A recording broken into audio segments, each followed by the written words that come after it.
Grosse info, je serai au salon Actionnariat le 21 novembre 2019 de 18h30 à 19h au Palais des Congrès à Paris pour animer une masterclass sur le fonctionnement de l'économie. Il s'agit d'un salon dont la thématique est l'investissement en entreprise. Or, pour investir de manière pertinente, mieux vaut avoir quelques clés de compréhension sur le fonctionnement de l'économie dans son ensemble. D'où mon intervention. Ce salon est gratuit, donc si ça vous tente de venir y faire un tour, eh bien n'hésitez pas, toutes les infos sont en description. Mais tu parles à qui là? Eh ben, toi? Ouais, ça s'arrange pas on dirait, hein, tes histoires de schizophrénie. Donc, dans le but d'introduire cette fameuse masterclass, j'aimerais revenir sur un sujet dont on a déjà parlé, mais qui est crucial pour comprendre notre monde, j'ai nommé la monnaie. Aujourd'hui, on va s'intéresser aux différentes théories bancaires qui sont associées à celle de la monnaie. Ok, je crois que j'ai rien compris en fait. On va parler de théories bancaires ou des théories monétaires? Alors, je formule différemment. En économie, les théories monétaires reposent sur des théories bancaires. On se demande comment se comportent les banques et on en déduit comment fonctionne la monnaie. Or, dans les modèles économiques, on retrouve grosso modo deux théories bancaires centrales, plus une petite dernière très peu utilisée. Ça fait donc trois théories de la monnaie. Et du coup, qu'est-ce que tu entends par théorie de la monnaie? Et bien justement, je vais t'expliquer ça.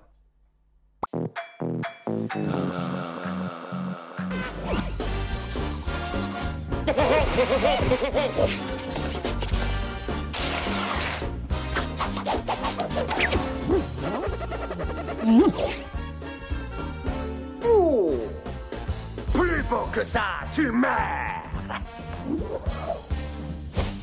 Oh. Quand on veut être chic, il faut avoir du fric. Je m'arrête à la banque.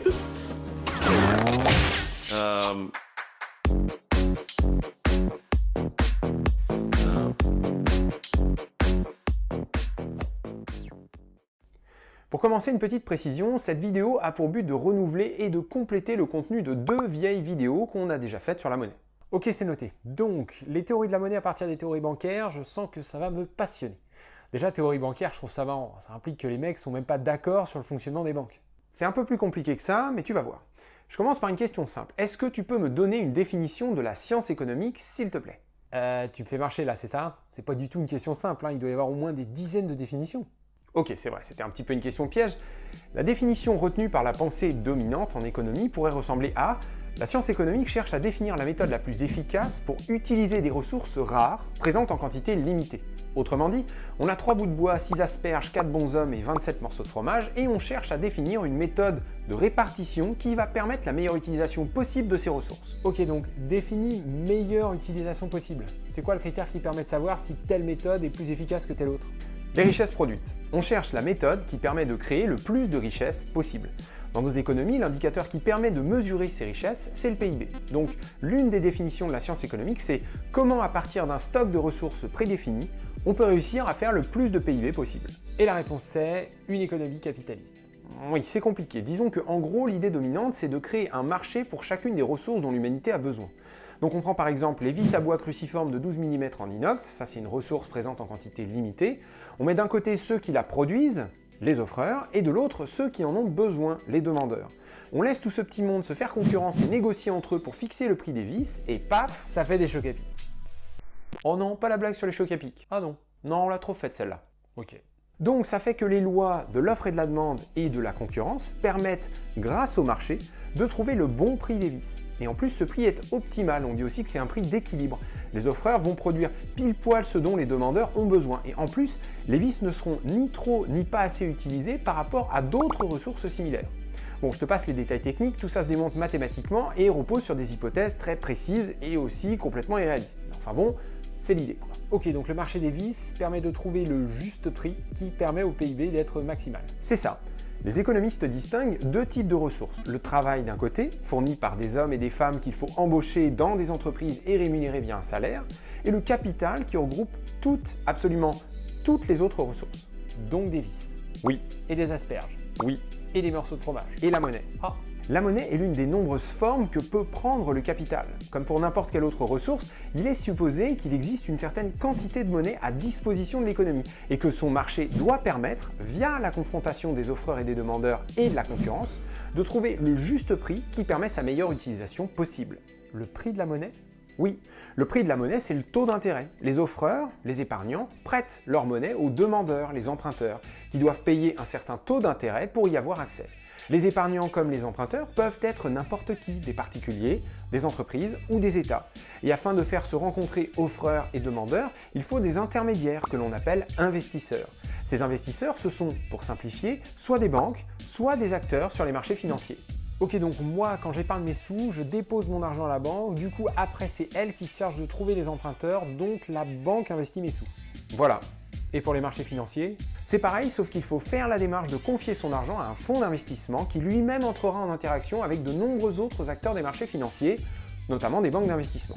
Mais ici, ce qui nous intéresse, c'est que comme tout le monde, particuliers, entreprises et États, a forcément un compte en banque, eh bien, les banques sont les intermédiaires principaux qui permettent de faire se rencontrer les offreurs et les demandeurs de monnaie. Mais quand tu dis les banques, visiblement, tu parles pas des banques d'investissement. Non, il y a les banques d'investissement d'un côté, dont l'activité se déploie sur les marchés financiers, et les banques de dépôt ou banques commerciales de l'autre, qui fournissent à tout le monde un compte épargne, un compte courant, une carte de paiement, etc.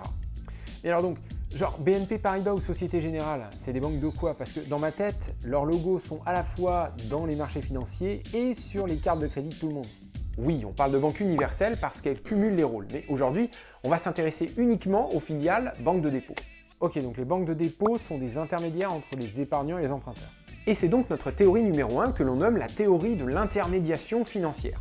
Il existe une certaine quantité finie de monnaie et les banques et les marchés financiers ne sont que des intermédiaires.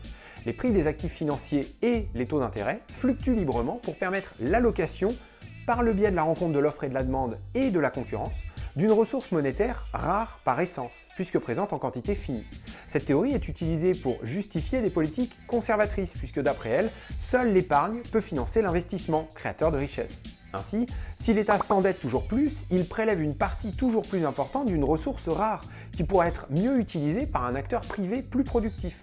Toujours dans la même veine, si les riches sont trop taxés, ils ne pourront pas nourrir de leur épargne les intermédiaires financiers qui permettront le financement de la croissance.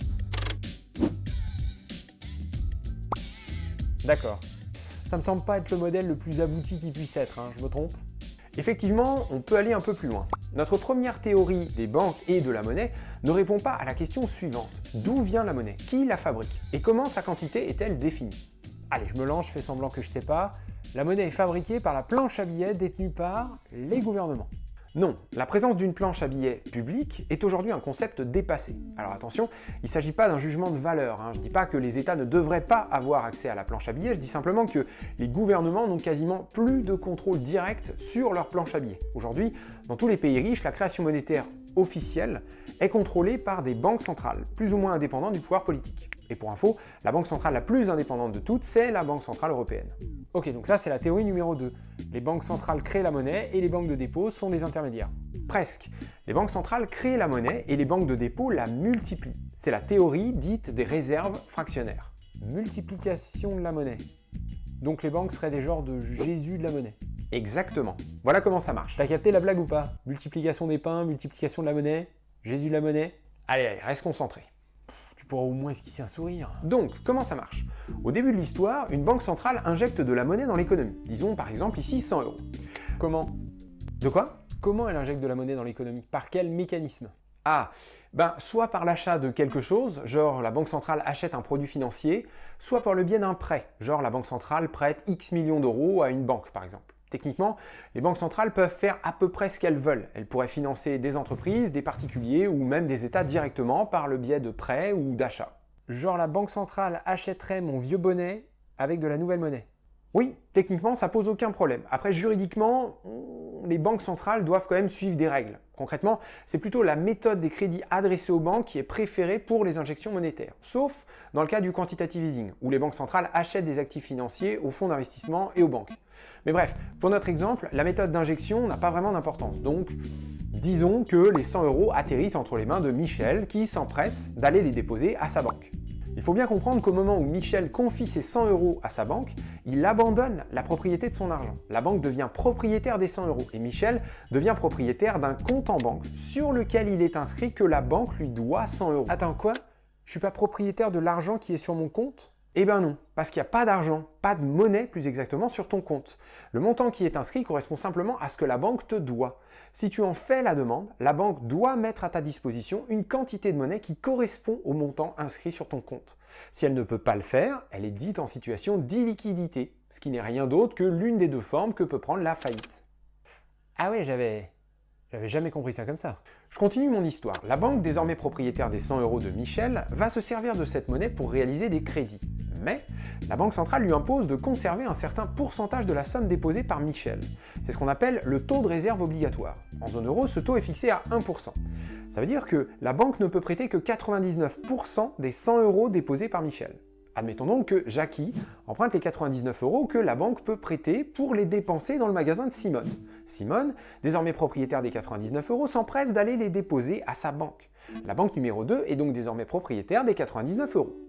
Où en sommes-nous à ce moment-là dans notre histoire?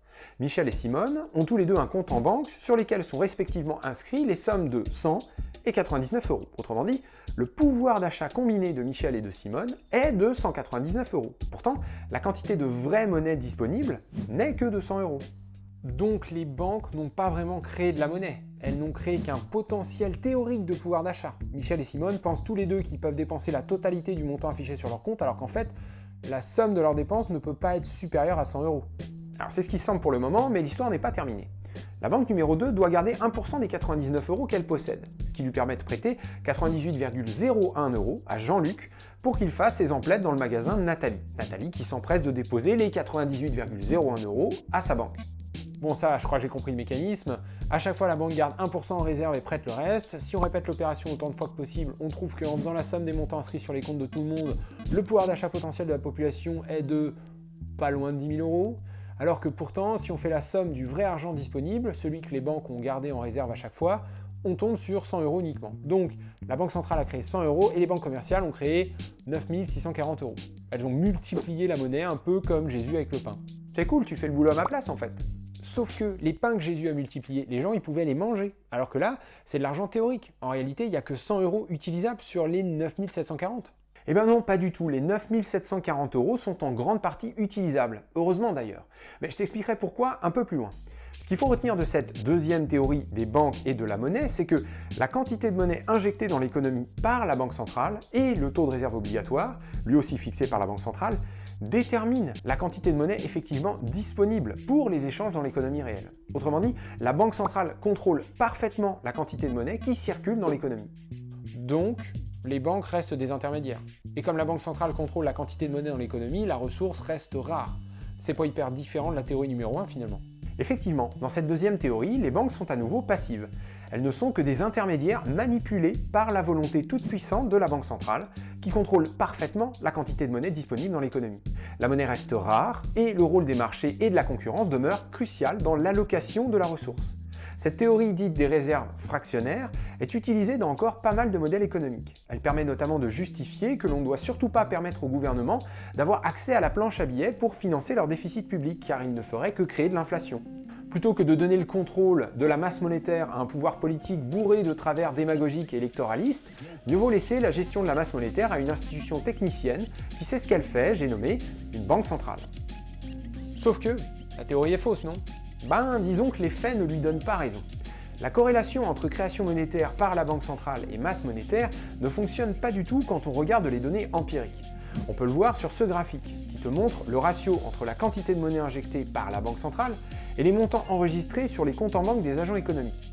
Non seulement le ratio n'est pas de 1% comme le permettrait le taux de réserve obligatoire, mais en plus il n'est pas du tout constant, ce qui devrait pourtant être le cas si les banques de dépôt ne faisaient que multiplier bêtement la monnaie. Ce ratio se met même à varier énormément à partir de 2008, ce qui montre bien que la Banque centrale ne contrôle pas grand-chose en termes de quantité de monnaie. Pour ce qui est de l'inflation, on voit bien que les injections massives de monnaie par la Banque centrale sont très loin d'avoir provoqué de l'hyperinflation.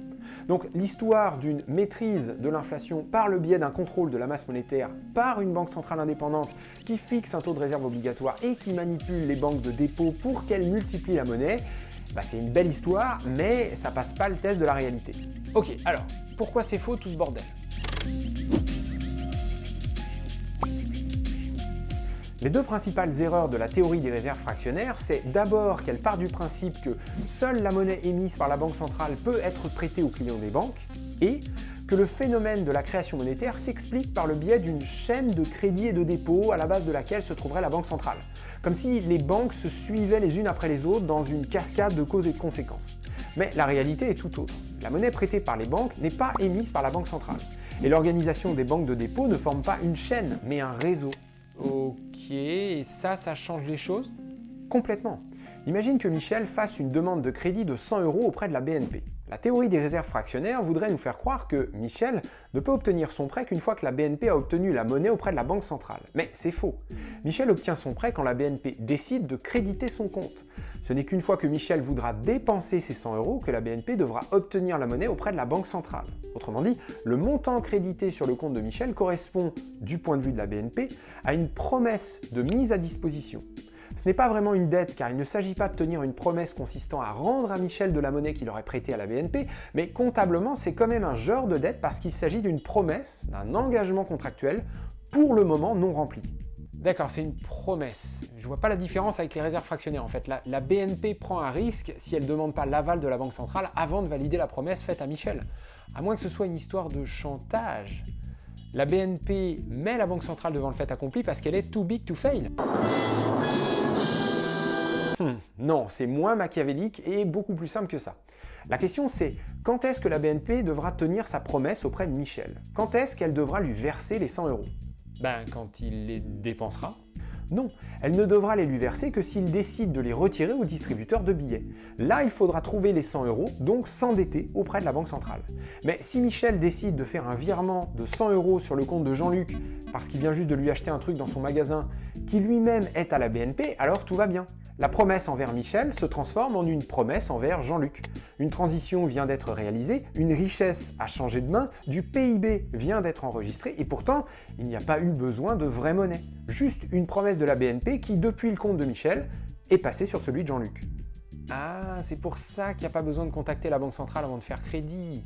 La BNP ne sait pas quand elle aura effectivement besoin de la monnaie pour tenir sa promesse. Si ça se trouve, elle n'en aura jamais besoin en fait. Si ça se trouve, personne n'ira jamais au distributeur de billets. Et pourtant, des trucs peuvent quand même être payés. Ah, c'est fou. Exactement. Mais il existe une autre situation dans laquelle la BNP peut avoir besoin de monnaie. Si Jean-Luc utilise ses 100 € pour faire une dépense par carte dans le magasin de Josiane, qui a un compte à la Société Générale, alors là, il y a un problème. La BNP doit se débarrasser de sa promesse auprès de Jean-Luc aux dépens de la Société Générale, qui se retrouve avec une promesse envers Josiane. Or, une promesse de mise à disposition de monnaie, c'est un truc risqué, qui nécessitera peut-être de faire un prêt auprès de la banque centrale. Il faudra payer des intérêts, c'est pas un machin sans conséquence. BNP a accepté de le faire parce qu'elle a confiance en Michel, qui doit rembourser son crédit tous les mois et qui paye ses intérêts, mais la Société Générale... Ah bah oui, Société Générale va pas accepter de promettre un truc à Josiane sans aucune contrepartie. Exact, elle va exiger que BNP lui fournisse quelque chose dont la valeur est équivalente à cette promesse. Et qu'est-ce qui vaut autant qu'une promesse de mise à disposition d'un billet de 100 €? Un billet de 100 €. Alors, ça pourrait se régler via des actifs financiers dont la valeur serait de 100 €. Mais il faudrait que ce soit des trucs vachement sûrs, donc la valeur devrait être très très stable. Mais ici, pour faire simple, on va dire que oui, Société Générale va demander à BNP 100 € de vraie monnaie. Pas forcément sous la forme de billets d'ailleurs. Les banques de dépôt possèdent toutes un compte à la banque centrale, donc BNP pourrait demander un crédit à la banque centrale de 100 € pour ensuite transférer ce montant sur le compte de la Société Générale. Ouais, mais alors du coup, on en revient à la nécessité de création monétaire par les banques centrales. Quand un montant inscrit sur le compte d'un client d'une banque, une promesse, est transféré vers un autre client dans une autre banque, il faut demander une création de monnaie à la banque centrale. Vrai, il s'agit donc d'une création monétaire qui permet de faire circuler les montants inscrits sur les comptes des clients. Dans cet exemple, la banque centrale ne crée pas de la monnaie pour permettre à BNP de prêter à Michel, elle crée de la monnaie pour permettre le transfert de cette promesse depuis la BNP vers la Société Générale. D'accord, donc la monnaie de la banque centrale n'est pas prêtée au client comme dans la théorie des réserves fractionnaires. Et aussi, ça renverse la causalité. D'abord, les banques font des crédits et ensuite la banque centrale doit parfois créer de la monnaie pour que les promesses circulent entre les banques. C'est ça. Les virements, les paiements par carte ou par chèque de la vie de tous les jours sont en réalité des transferts de promesses de mise à disposition de monnaie. Les banques qui sont engagées envers leurs clients se refilent mutuellement ces promesses, si bien qu'elles ne sont jamais tenues. La promesse conserve la valeur de la monnaie auquel elle donne droit, mais peu de monde décide de transformer cette promesse en véritable monnaie. Tout simplement parce que c'est beaucoup plus simple et pratique de payer par carte et par virement plutôt qu'en espèces. Mais du coup, ces promesses faites par les banques en toute liberté sont utilisées comme un véritable moyen de paiement. Ces promesses sont la monnaie effective que l'on utilise le plus. Ok, donc c'est pour ça qu'on peut dire que les banques créent la monnaie. Parce qu'elles sont libres de faire des promesses qu'on utilise comme de la monnaie. Mais du coup, il y a quand même besoin de la vraie monnaie pour quand les banques se les refilent entre elles. Oui, mais pas tant que ça.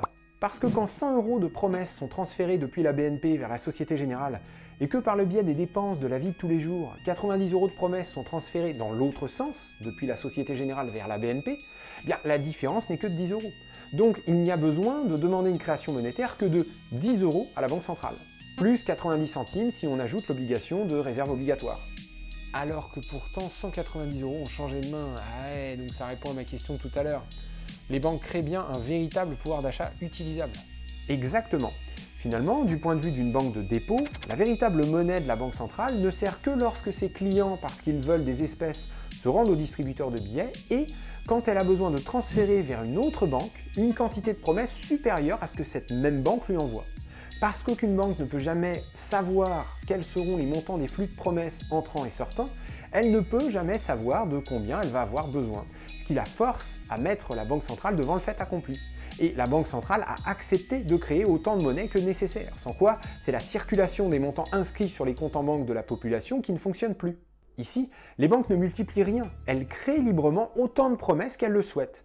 Ce qui les contraint, c'est d'abord le fait que les agents économiques, États, particuliers et entreprises, leur demandent des crédits, c'est ce qui fait apparaître les promesses, et aussi qu'elles estiment que ces agents vont être capables de rembourser. Sinon, ça les met en danger de faillite comptable. On a déjà fait une vidéo là-dessus. Alors ok, mais puisque les crédits ne sont que des promesses que l'on fait apparaître, promesses de l'emprunteur de rembourser et promesses de la banque de mettre à disposition de la monnaie, pourquoi est-ce qu'il faudrait vraiment rembourser ? Parce que la promesse faite par l'emprunteur à la banque a une valeur. Si tu ne rembourses pas, alors cette valeur disparaît, ce qui met la banque en danger comptablement, parce que la valeur de ce qu'elle possède doit toujours être supérieure à la somme de ce qu'elle doit. Encore une fois, on l'explique dans cette vidéo. Ce qui est aussi intéressant, c'est que quand un emprunteur rembourse sa dette, quand il tient sa promesse de remboursement, il commence par se débrouiller pour faire transférer sur son compte, via son travail par exemple, un montant suffisant, puis il dit à sa banque « Je te dois 100 €, mais puisqu'il y a 100 € sur mon compte, toi aussi tu me dois 100 €. Donc finalement on est quitte. » Conclusion, la banque efface de ses serveurs la promesse de cet emprunteur, il ne lui doit plus rien, le crédit est remboursé, et évidemment en retour, la banque ne doit rien non plus à cette personne. La promesse de mise à disposition de 100 € est effacée de son compte.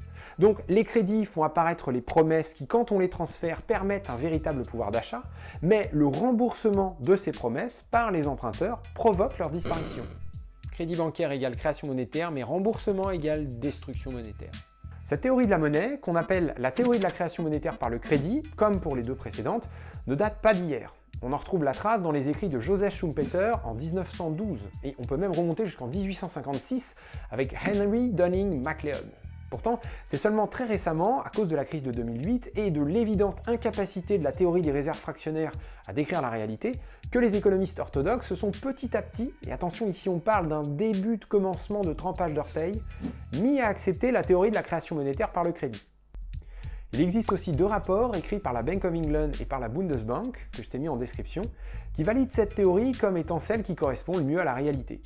D'un point de vue plus pratique, on peut aussi mentionner les accords de Bâle 1, 2 et 3 qui ont été mis en place pour essayer de contraindre les banques dans leur activité de création monétaire parce que justement, les réserves obligatoires imposées par la Banque centrale ne fonctionnaient pas vraiment. Pour finir d'enfoncer le clou dans le cercueil de la théorie des réserves fractionnaires, il existe une expérience empirique réalisée par l'économiste Richard Werner dans une banque allemande et dont les résultats ont été publiés en 2015. Chose étonnante, personne n'avait jamais pensé à tester les différentes théories monétaires avant lui. Le protocole de l'expérience consistait à isoler une banque du monde extérieur et à y réaliser un emprunt de 200 000 €. Alors que le compte choisi pour l'expérience était crédité du montant du prêt, Werner a étudié le bilan comptable de la banque avant et après l'opération. Si la banque n'était qu'un intermédiaire ayant besoin de réserves de monnaie centrale pour prêter, alors la monnaie créditée sur le compte aurait dû venir du compte de réserve en monnaie centrale. On aurait dû constater que le crédit sur le compte de l'expérience avait provoqué une diminution des réserves. Ou alors, un signal en attente de validation par la Banque centrale aurait dû apparaître. Or, il n'en fut rien, aucune réserve obligatoire transférée, aucun compte débité, aucun signal d'attente de validation par une autorité supérieure constaté. Le bilan de la banque après l'opération avait simplement augmenté du montant du crédit. La banque avait bien créé une promesse de mise à disposition de monnaie centrale en échange d'une promesse de remboursement. De la monnaie scripturale, un véritable pouvoir d'achat utilisable, avait bien été créé à partir de rien, ex nihilo. Ah ouais, donc là, plus de doute possible, quoi. Ah bah si, le doute est toujours possible, mais c'est vrai que les preuves s'accumulent. Même s'il existe encore de nombreux modèles macroéconomiques et de nombreux économistes influents qui utilisent les théories de l'intermédiation financière et celles des réserves fractionnaires, notamment pour orienter des décisions politiques, il semble néanmoins que la recherche académique en économie évolue. Par exemple, les modèles les plus récents utilisent ce qu'on appelle une règle de Taylor pour décrire l'action de la Banque centrale. Ce qui en gros veut dire qu'on ne fait plus l'hypothèse que la Banque centrale contrôle parfaitement la quantité de monnaie comme dans la théorie des réserves fractionnaires. Bon, pour les économistes post-keynésiens, hétérodoxes, qui s'époumonnent depuis des décennies pour faire accepter cette théorie de la monnaie par le crédit, l'inclusion d'une règle de Taylor est loin d'être suffisante. Mais bon, ça c'est un autre débat, on en parlera dans une prochaine vidéo. Pour terminer, j'aimerais te proposer une dernière représentation du système monétaire qui permet de résumer un petit peu tout. Et je suis tout oui. Si l'économie était un moteur, il y aurait deux utilisations de la monnaie. Dans un premier circuit, connecté à des pompes, des rouages et des pistons, la monnaie serait utilisée pour graisser la mécanique et permettre son bon fonctionnement. Ici, cette mécanique est composée des banques de dépôt qui requièrent des injections régulières de monnaie centrale par la banque centrale pour que les promesses qu'elles ont faites à leurs clients circulent correctement. Parce que les banques peuvent se faire confiance entre elles ou non, et que la mécanique financière qui les connecte entre elles est immensément complexe, la quantité de graisse à injecter peut varier d'une situation à l'autre. C'est ce qui s'est passé dernièrement quand la Banque centrale américaine, la Fed, a annoncé qu'elle devait intervenir sur le marché du repo en y injectant une bonne centaine de milliards de dollars. À chaque fois que la Banque centrale finance des banques, c'est une opération de graissage des rouages du moteur. Cependant, il existe aussi un circuit qui fournit son carburant au moteur. Ce carburant, ce sont les promesses faites par les banques de dépôt. C'est la monnaie scripturale. Lorsque les entreprises, l'État ou les particuliers s'endettent auprès des banques... L'État s'endette auprès des banques? Techniquement, il pourrait, mais en vrai, non, ça se fait pas, pour des raisons idéologiques. Ici, petite correction. L'État ne s'endette pas auprès des banques directement, ça c'est vrai. En revanche, il s'endette auprès des marchés financiers auxquels sont connectés les banques. Donc, une partie des emprunts d'État, ceux qui remontent jusqu'aux banques, correspondent bien à de la création monétaire. Pour le reste, il s'agit d'une manière de faire circuler les promesses existantes, donc de faire circuler l'épargne. Bref, quand les agents économiques font des promesses de remboursement aux banques et que celles-ci acceptent, du carburant est créé et injecté dans le moteur. En revanche, quand les agents tiennent leurs promesses de remboursement, du carburant est détruit. Ce carburant peut servir à faire avancer la voiture économique, c'est la croissance, ou à faire gonfler des bulles spéculatives dangereuses qui peuvent exploser à tout moment. Plus d'infos dans cette série de vidéos.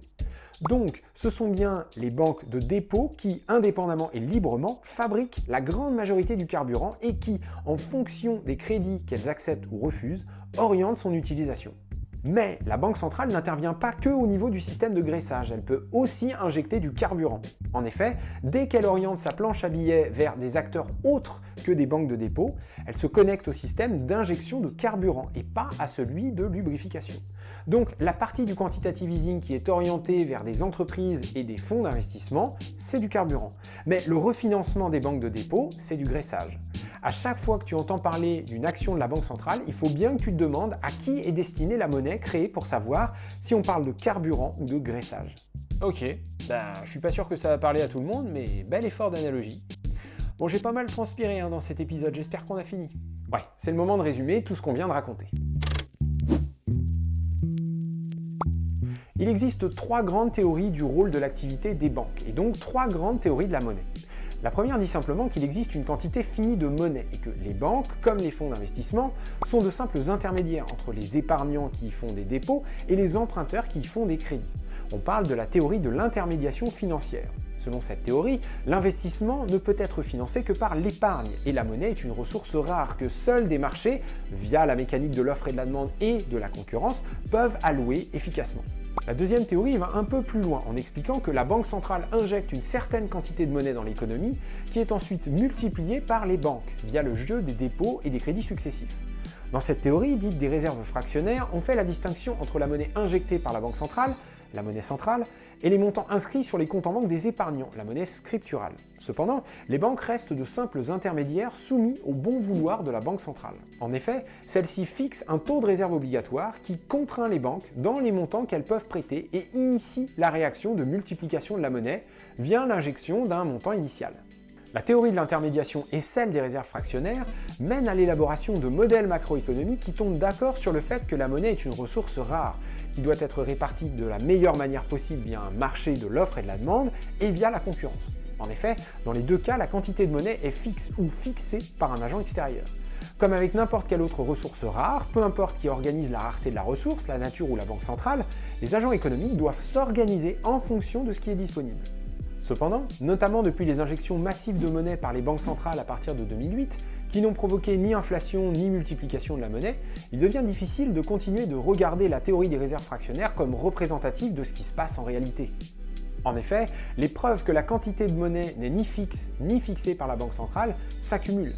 La Bundesbank et la Bank of England ont déjà écrit des rapports qui vont dans ce sens, tandis que d'autres banques centrales l'ont plus ou moins confirmé en abandonnant le concept de taux de réserve obligatoire. Les accords de Bâle vont également dans ce sens, puisqu'ils visent à limiter le pouvoir des banques à faire toujours plus de crédit, validant ainsi l'idée que la banque centrale ne contrôle pas grand-chose. En réalité, du point de vue des acteurs économiques, les montants inscrits sur leurs comptes bancaires ne sont jamais que des promesses de mise à disposition de monnaie que les banques n'ont besoin de tenir que lorsque les clients se déplacent au distributeur de billets. Pour tout ce qui est paiement par carte, virement ou chèque, le problème qui se pose n'est jamais que le transfert de la promesse faite à l'un vers le compte de quelqu'un d'autre. Lorsque ce transfert s'effectue au sein d'une même banque, il n'y a pas de problème. Lorsqu'il s'agit de deux banques différentes, la nécessité de contacter la banque centrale peut apparaître. Cela dit, puisque les transferts de promesses d'une banque vers l'autre se compensent partiellement, l'intervention de la banque centrale ne couvre que des montants relativement faibles et surtout, cette intervention ne fait que permettre la circulation des promesses. Elle n'est pas nécessaire à leur création. La banque centrale n'initie rien. Lorsqu'un emprunteur fait une promesse de remboursement à une banque et que la banque lui fait en échange une promesse de mise à disposition de monnaie, un montant est inscrit sur le compte de l'emprunteur. De la monnaie scripturale est créée. Lorsque ce même emprunteur, via son travail par exemple, se voit transférer une quantité suffisante de promesses sur son compte en banque pour rembourser, la promesse de mise à disposition par la banque, le montant inscrit sur le compte, est effacée en même temps que la promesse de remboursement. De la monnaie scripturale vient de disparaître. Cette théorie de la monnaie, que l'on nomme création monétaire par le crédit, a été confirmée lors d'une expérience empirique réalisée dans une banque allemande par l'économiste Richard Werner. Il semble donc que la création et destruction de la monnaie soit bien un processus organique, interne à la mécanique économique, connecté à la volonté d'emprunter et de rembourser des agents économiques, et à celle des banques d'accepter ou de refuser. Ce qui ne veut pas dire que tous les crédits ou remboursements sont associés à la création de monnaie. On peut prêter ou rembourser des promesses existantes. Seuls les crédits et remboursements bancaires créent et détruisent de la monnaie. Autrement dit, la véritable planche à billets est en réalité multiple. Elle est présente à la banque centrale ainsi que dans chaque banque de dépôt. Toute la monnaie injectée au niveau des banques correspond au graissage des rouages de l'économie, tandis que celle injectée au niveau des agents économiques est du carburant pour la croissance ou pour la formation de bulles spéculatives. Pour terminer, les économistes orthodoxes les plus influents ont énormément de mal à intégrer cette nouvelle théorie de la monnaie. Cela va à l'encontre de leurs anciens modèles et croyances politiques. Ainsi, il existe encore malheureusement de nombreux modèles macroéconomiques qui utilisent des théories de l'intermédiation financière et celles des réserves fractionnaires, notamment pour orienter des décisions politiques. Cela dit, et même s'il y a encore de nombreux débats, il semble quand même que la recherche académique évolue dans le bon sens. Merci à tous d'avoir regardé cet épisode. Je vous rappelle que je serai au salon Actionnariat qui aura pour thématique l'investissement en entreprise le 21 novembre 2019 de 18h30 à 19h au Palais des Congrès à Paris pour y animer une masterclass sur le fonctionnement de l'économie et sur le rôle très important qui joue la monnaie. On parlera notamment du rôle des marchés financiers, de l'inflation, de la croissance, du chômage. Comme d'habitude, je ferai ça à partir d'un schéma, un peu comme celui que j'avais déjà fait dans l'épisode 22, mais en différent et j'espère en améliorer. Le salon est gratuit, donc n'hésitez pas à venir nombreux, toutes les infos sont en description. Sur ce, n'oubliez pas de liker, commenter, partager la vidéo. Toujours un énorme merci à tous les tipeurs qui rémunèrent mon travail, je pourrais tout simplement pas m'en sortir sans vous. Et à très vite pour un prochain épisode.